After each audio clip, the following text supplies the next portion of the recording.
Welcome. In front of me is a Oppo Reno 11F, and today I'll go over unboxing along with a quick look at the device itself.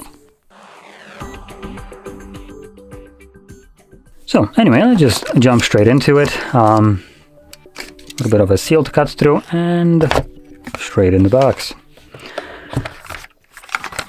Well, here we have a pretty chunky box, so let's see what we got inside. Okay, so it's a charging cable. There we go. Bit thick one. It's a Type A to Type C. Paperwork, some ejector and well, that's about it. And then we get a phone itself. Now, unfortunately, there is no charger provided in the box for some reason, so that's a bit disappointing.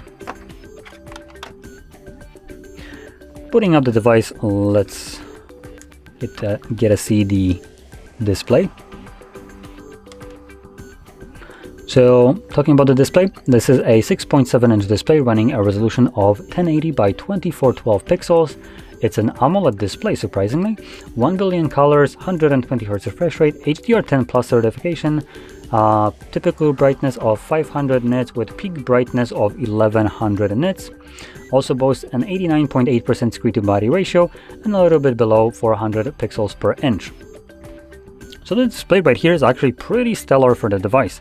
Can't really complain, and the bezels look pretty nice, modern, small, slick, pretty good.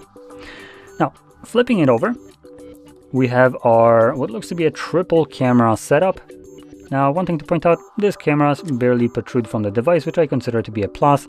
I don't like to have climbing grips or speed bumps on my phone at the back, which it's starting to be more of a trend with newer devices now. So I do like to see just a bit of a smaller profile cameras right here. Now, the main sensor here is a 64 megapixel f1.7 25mm wide lens. Then we have an 8 megapixel f2.2 16mm 112 degree ultra wide lens and a dogshit camera called 2 megapixel macro. I'm not even going to talk about that one anymore. And then at the front we have a selfie that is a 32 megapixel f2.4 22mm wide lens.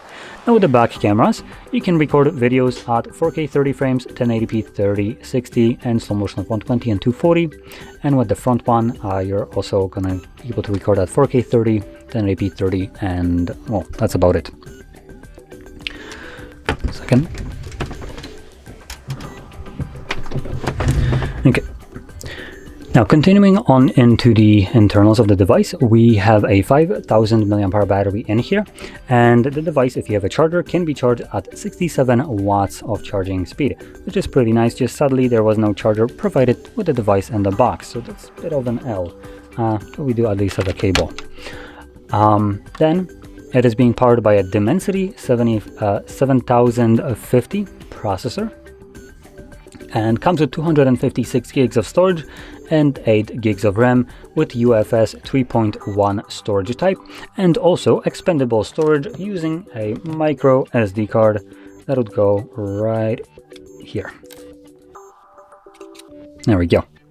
Now obviously this doubles also as a dual SIM card support. Okay. So with that out of the way, let's talk about the build quality of the device. So we have glass back, surprisingly. Then we have a plastic frame and obviously glass front.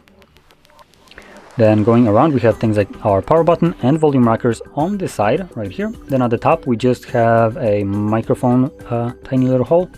Then on the left side we have our tray. At the bottom we have charging port, another microphone and a speaker grill. And that's basically all there is to it.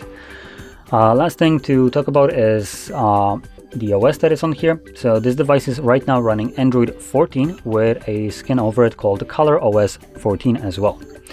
And probably judging by the time of release of this device, it will get support all the way up to Android 16 if I'm correct. So you do have like 2 years of support for the OS right here, which is pretty good. Another thing that I also want to mention, just as a information, the device does come with a pre-applied screen protector on here, so you don't need to go right right out of the way and buy a tempered glass if you don't want to, as it does have some kind of protection already pre-applied. So there we go. Last thing that I wanted to mention is the price tag, and this device is actually pretty affordable considering what it offers. So it comes at about 250 euros, give or take. And for that price tag, I have to say that it does include a couple interesting things, like really nice battery in terms of charging speed at 67 watts. Just again, a shame that it didn't come with a charger at all. So that's one thing. And number two, a big standout point is the display right here being an AMOLED display, 120 Hz refresh rate, HDR10 plus, and all that stuff. The display right here is stellar, specifically considering the price tag of this device. So anyway, with this being said, hopefully you found this video helpful, and if you did, don't forget to smash like, subscribe, and thanks for watching.